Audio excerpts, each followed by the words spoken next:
Hello everybody, this is ToyDude22, and today I've decided to do a video review of the ISIS Megazord from Power Rangers Wild Force. And so the first Zord that was introduced in the show that forms the ISIS Megazord was the Giraffe Zord. Oh, and I forgot to mention, today I have a live audience. Say hello, live audience. Hello. Yeah, we have a live audience. Okay, good. So, the Giraffe Zord is, well, as I said, a giraffe. It's orange in the show. It's called it was originally the Spear of Pardolis, which was used by an ancient warrior named Pardolis. All that good stuff. It has chrome on its legs. Very good. Chrome is always good. The legs ratchet like every 45 degrees, and the knees just ratchet every 90 degrees, so. Its tail can kind of go up and down if you really please, but yeah, so the only thing it can do that's pretty cool in this mode is it can lower its head pretty far and raise it again. So that's about it. So let's turn this guy into the arm for the ISIS Megazord. First off, you just straighten out his legs, fold the chrome parts in, and flip the back ones back, so that way these symbols look right side up from this way. Like that. And then do it again on this side. And then sometimes his tail just folds in, sometimes it don't. It's just barely hanging in there, so you just kind of have to just kind of flip it up a little bit. There's that. And then you straighten out its head and randomly pull like an Optimus Prime trailer and have a random piece appear out of the sky. And put that on the front of it, and there you go. This thing can also attach to the Wild Force Megazord, and became the Wild Force Megazord Spear Mode, and its attack was, it just sat there and shot this. Except this part's not supposed to come off. Mine, its head broke off, so we had to super glue it there, because this thing was on so tight, so I wouldn't recommend putting this on all the way. So yeah, there's the Giraffe Zord. Okay, next in the show to be introduced was the Armadillo Zord, who is just a tiny armadillo. No eyeballs, just this kind of black visor thing. Nice detail for being so tiny. I mean, like, completely tiny. Just as a comparison, here's something the size of a blackberry. Yeah, small. The Armadillo Zord didn't come alone. It came with a giant blue rhino. Whoa, focus. There we go. Yeah, and the Rhino Zord is a lot of die-cast metal. The bottom of its feet are die-cast metal.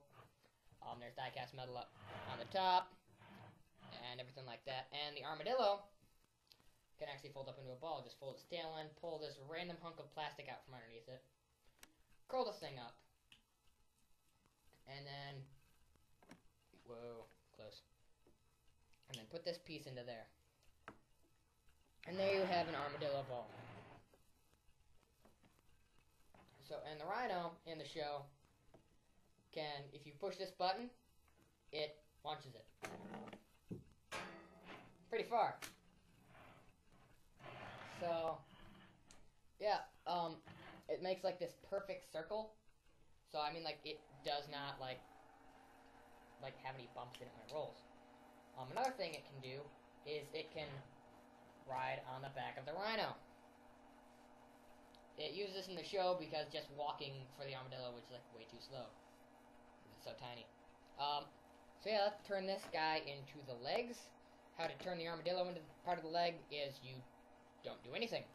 To turn the Rhino into the part of the leg, I'm gonna have to move this camera because this is a very complicated transformation. At least for the Rhino. Whoa. Focus, there you go.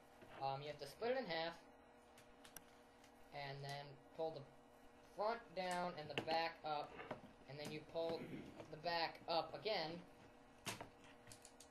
and then you straighten that out and bring it down, and you end up with something sort of looking like that. And then you flatten these out, and flip its legs, which are now like this, back, and clip them into place. And see, there's more die-cast metal, which helps it stand up well.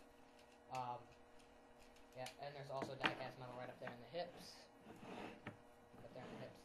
And the armadillo just slides into its foot. Like that. So this also combined with the Wild Force Megazord. And the attack, it was kind of like a soccer player. It ran, and then it kicked the armadillo, and it blew up the enemy. That's about it. So, there's legs.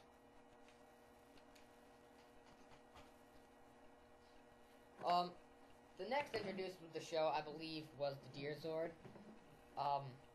I didn't actually see any of the episodes with the Deer Zord in it, or the actual Isis Megazord in it. I just saw the Zords in it. But, this one is a deer, I'm pretty sure. If you push the button right here on the back, its horns go down. About it. Oh, and its mouth can open. And the rhino's mouth can open too, that's about it for the others. But this one also turns into an arm. Same posability as a giraffe. And the same transformation as a giraffe. Minus the tail flipping. Flip the arms. Fold the legs. And except there's no tail, it's just like this little bump thing. That makes me think it's a deer because it looks like a white-tailed deer. And then you take the horns and kind of straighten them out to your best guess of what down's going to be on this one. Because it's going to be like this. So you got to basically make it look like an upside-down deer. And that's it for that one. Finally, the biggest part of the entire stinking thing is the falcon. It's so big I can't actually fit it into the entire camera frame. So, yeah, there's the entire falcon. There's the entire falcon. I'm going to put the camera back here. It has a humongous wingspan. Its face, very well detailed. Very, very nice face. Very nice crest on top. A lot of wings. A lot of wing detail. Huge feet. No die-cast metal on this one. Since this is the American version, we have something that the Japanese version did not. On the tail, there's an up lever, up switch thing, and then there are 3 buttons. The top button kind of makes the noise of a missile firing. The center button makes a falcon noise. And the bottom button makes an explosion. So, yeah, the Japanese one just had a hollow tail. So, yeah, that's about it for that one. And so, to turn this guy into the Megazord part, you open this panel in the chest right here, which you can't see very well, and you pop out these little flip things that are hidden in the back. They're not inside the panel, but they're there. And then you pull the entire front piece down, and you tilt the falcon head down and lift up the robot head, which is tucked behind it, and just flip the horn down. Flip the falcon head back, and then take the legs of the falcon and kind of curl them up underneath of it. It's really hard to show, but get it like that. And the tail you can leave just straight back for now, or down, or whatever for now, because now it's time to put it all together. First you need the rhino, and you just simply put the rhino there and attach it with the clips in the hole right there. And it should snap down.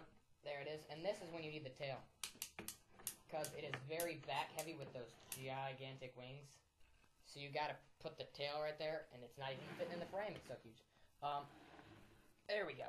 Okay, so you do that, and then you take the giraffe, and I believe you put it on this side, and then you take the deer, and you put it onto this side. So there is the Isis Megazord. For close up here. Show off the details. It has very nice details on it. Very shiny. There's the armadillo. It's very nice, has all the functions that it did in the other modes.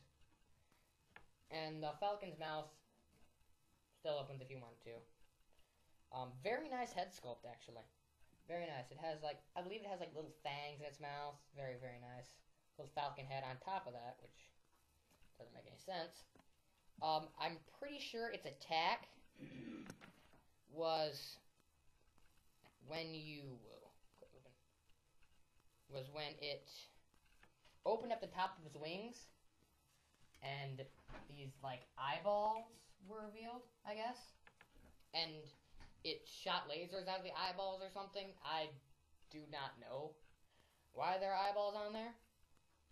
But it looks cool in any case. So let's get rid of those real quick. And it has a defense mode in case it's like getting the crap beat out of it, which I don't think should happen because it's so awesome. But you take the wings and fold them forward, and then click them together in the front, and then it gets front heavy. So I just flip the tail completely straight back to kind of balance it out. And it kind of makes like this shield around itself to protect itself from anything that is getting shot its way. And yet it can still see, so it can attack later.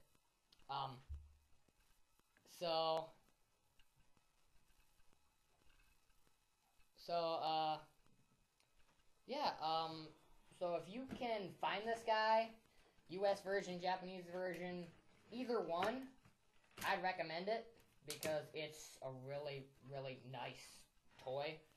And because of the fact that you have a giraffe that shoots something off of it. That just has like this shooting long neck. And it's just awesome. So, yeah.